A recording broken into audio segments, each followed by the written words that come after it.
All right, even though the weekend will be jam-packed with Pride events, you may still want to squeeze in a movie, and Richard Roeper is here to let us know if we should spend or save on this week's films. Hey, Rich. Thanks, Mel. All right, Hi, let's get started with a film that's getting a lot of a buzz this weekend. It's Yesterday, and it's about a struggling singer-songwriter who wakes up from a bus accident to discover nothing has changed except that he's living in a world where the Beatles never existed, and he's the only person who remembers their music. Yesterday, all my troubles seem so far away. Now it seems as though they're here to stay. Oh, I believe in yesterday. When did you write that? I didn't write it. Paul McCartney wrote it. The Beatles. Who? John, Paul, George and Ringo, the Beatles. Which Beatles is this? The insect Beatles or the car Beatles? The pop group Beatles. Nick, help me out here. Now, this was in your summer preview, right? As one that you were really looking forward to seeing. Yeah, I was looking forward to see this. Did it not stand up? Unfortunately, no. We have to say save on this. And I love the idea. As you see there, he's just finding out, this talented, young, struggling singer-songwriter. He's just finding out, wait a minute, no one knows about the Beatles, so he starts performing the Beatles songs and becoming a big star. And then you see Ed Sheeran there, who's very good playing Ed Sheeran in the movie, which is kind of fun, and Kate McKinnon as the manager. The problem is, after we get that opening premise, it's where do we go with it? And this is one of those movies that paints itself into a corner from which it can't escape. Right. Something is going to happen, and it kind of doesn't, if that makes sense. Yeah. It's a great idea. It's a letdown. And then it just doesn't know what to do with that really cool premise. So we're going to have to say save. Okay. I know, that's a disappointment when you're really kind of looking forward to something. I'm telling you today, tomorrow, don't see Yesterday. There. There you go. All right, next we have a Showtime limited series called The Loudest Voice, which stars Russell Crowe as Roger Ailes, the founder of Fox News.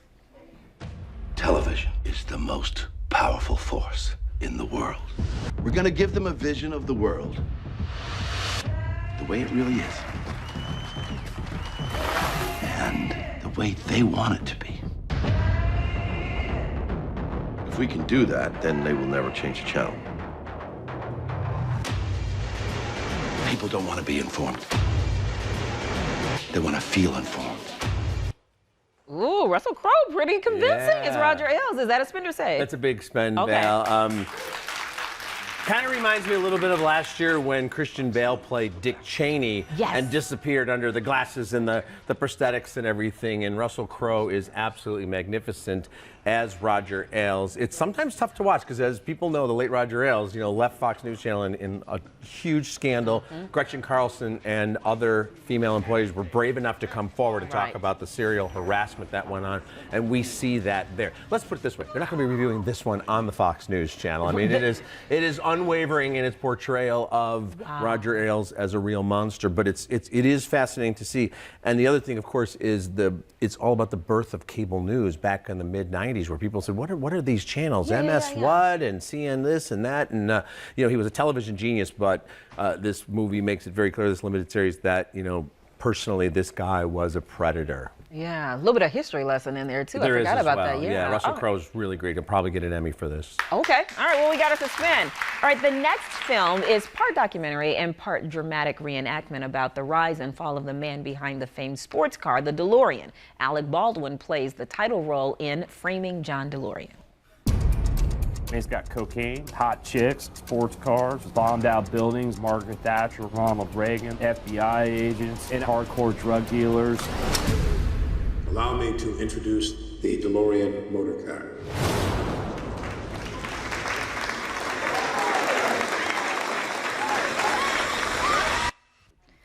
How did Alec Baldwin do on this? Well, this is really interesting. I'm giving this one a Spenville. It's very strange because half the movie is a straight documentary about the real John DeLorean, and then Alec Baldwin appears as Alec Baldwin, gives interviews as Alec Baldwin, and goes, and now I'm going to play him in a scene. Really? And recreates it. So it's almost like a little bit SNL, a little bit straight documentary, but it is a fascinating story. This guy came up with this. That car is probably the most famous car in motion picture history because of the Back to the Future movies. Of course. And somebody's favorite. Right?